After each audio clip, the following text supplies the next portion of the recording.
No, I'm heartbroken. And the people have lost their fight.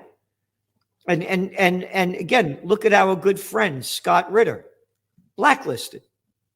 Taken off of YouTube because he cites accurate, as far as we can tell, data and statistics showing that the Russians are going to win the war, that Ukraine can't possibly survive this onslaught. And for that, he's being silenced. Yep. Now, YouTube is a private entity, and they can discriminate on the basis of the content of speech, unless they're doing the government's bidding. Which they are. If his former bosses, the CIA, ask if, I don't know this happened, if the CIA or any entity in the government asked YouTube to take him down, then we have a very, very serious constitutional violation. It's gone. Listen, all the news, by the way, people, this is summertime and the living is easy. And people don't have a clue what's going on, even during non-summertime, but now they're totally tuned out. But all the news day after day is about Trump. So tell me, what's going on with this? Well, a grand jury in Fulton County, Georgia, that's Atlanta, indicted Trump and 18 others on a conspiracy charge. By the way, they cite a statute which will aggravate you and me because it's a statute written to attack the mob, and it has an Italian name to the statute. The statute is called RICO, which is an Italian nickname for somebody named Enrico, Henry in Italian.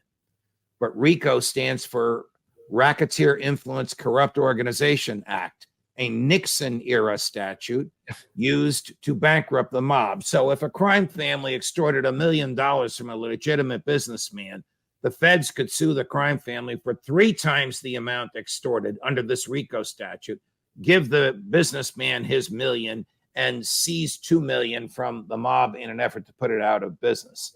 The prosecutor who did this most effectively and publicly in his career was Rudy Giuliani. Rudy is now a defendant in this RICO case. Good. Arguing that Donald Trump and Rudy Giuliani and 17 others, so 19 in all, engaged in a plot to trick the government into thinking that Donald Trump won Georgia and Joe Biden lost it. How did they do it?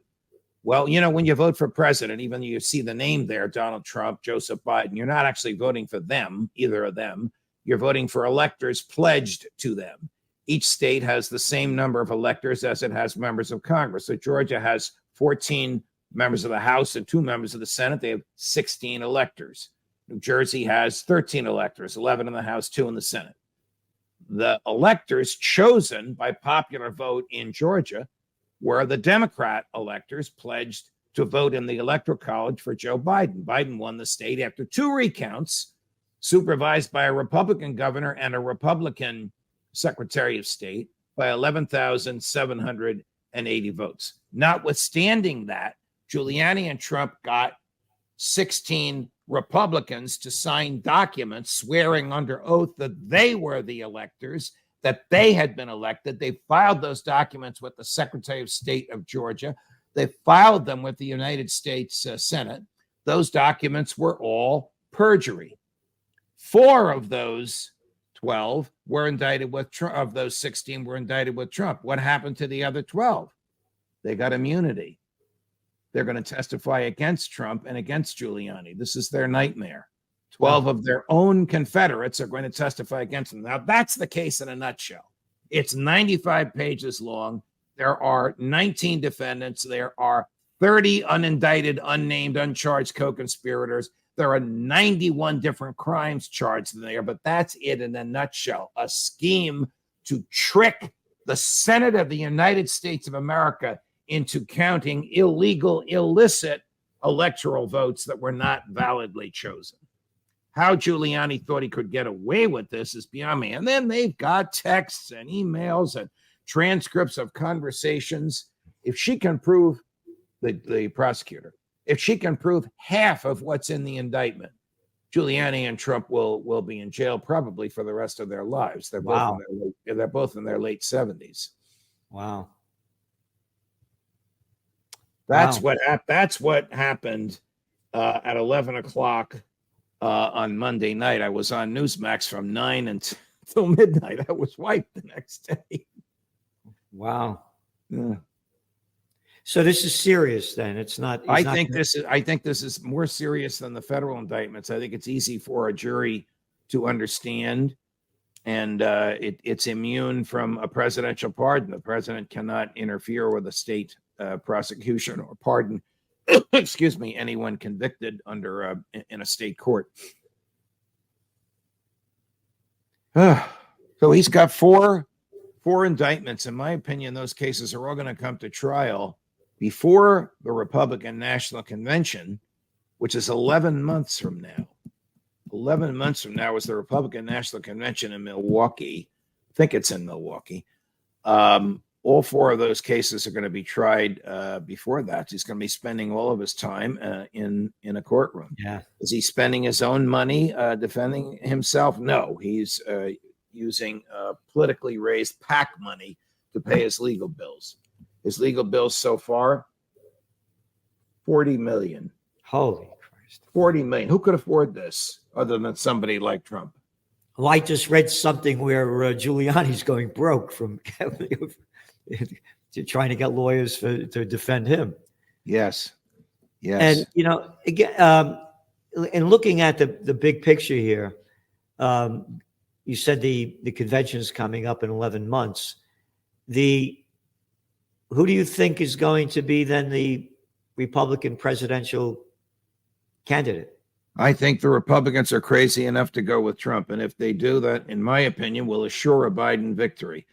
Biden is one of the worst presidents ever, and certainly the worst president since George W. But the only way he gets reelected is if the focus is not on him and his horrible stewardship of the executive branch, but on Trump's personality, character, and alleged criminality. And if the Republicans are foolish enough to nominate Trump, they're going to give Joe Biden, who can barely put two sentences together. I know. That's how diminished he is. They're going to give him another term in the White House. Now, maybe the Democrats recognize how bad Joe is. Maybe Bobby Kennedy will pull a rabbit out of a hat. I don't know. You think they'll put up another guy like Gavin Newsom? He's the one that's supposedly waiting in the wings. They really would like Mrs. Obama, but apparently she didn't like her 8 years in the White House, and she doesn't want another 4. Besides, now they're multi-millionaires. They are. Isn't that great, huh? You come from nothing and look at all the dough you get when you become president. All you have to look at as Bill and Hillary Clinton, a little Billy of nothing, a little nothing of a boy that sold his country out in so many ways. Oh, the Bill Clinton that got us NAFTA, sucked our jobs out to the cheap labor in Mexico. Oh, the slimy Bill Clinton that did away with the Glass-Steagall Act so the banksters could get bigger. Oh, you were talking about the RICO Act before? Hey, we got to get them Italians. Oh, yeah, but Wells Fargo, Citigroup, JP Morgan with 5 felonies convicted. Hey, Celente, you're just a little guinea. These are very important people. They can rob all the money you want. Oh, you remember, once upon a time, not too long ago, there was this person by the name of Jesus Christ who drove the money changers out of the temple. Correct. Yeah. That's a beautiful cover. Yep. Is that Jamie Dimon being hit with the whip? Yeah. This is the hypocrisy of this nation.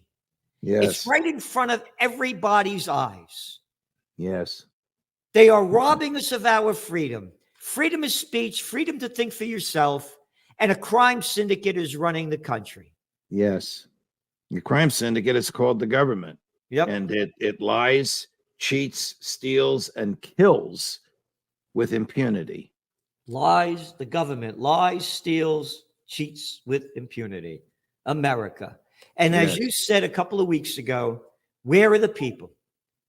Where are the people? Where are the people joining our fight? Yeah. Where is the outrage when the FBI announces we only spied on 278,000 people illegally? Don't worry about it. It was only 278,000, and don't worry who you are because we didn't tell anybody.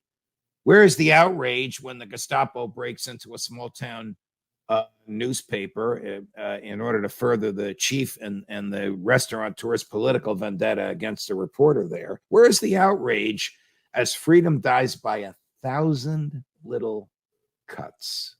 Freedom dies by 1,000 little cuts. Well, we're doing what we can do. You know, critical care nurses say that the greatest regret of dying people is they didn't become the person they said they could have become or did what they really wanted to do.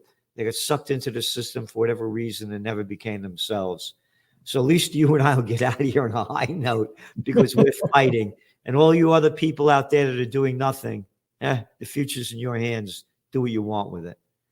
Thanks, Judge, for being here. Thank you for all you're doing. God bless you. And God bless America in the truest sense. Thank you. Thank you, Gerald. Thank you. All the best.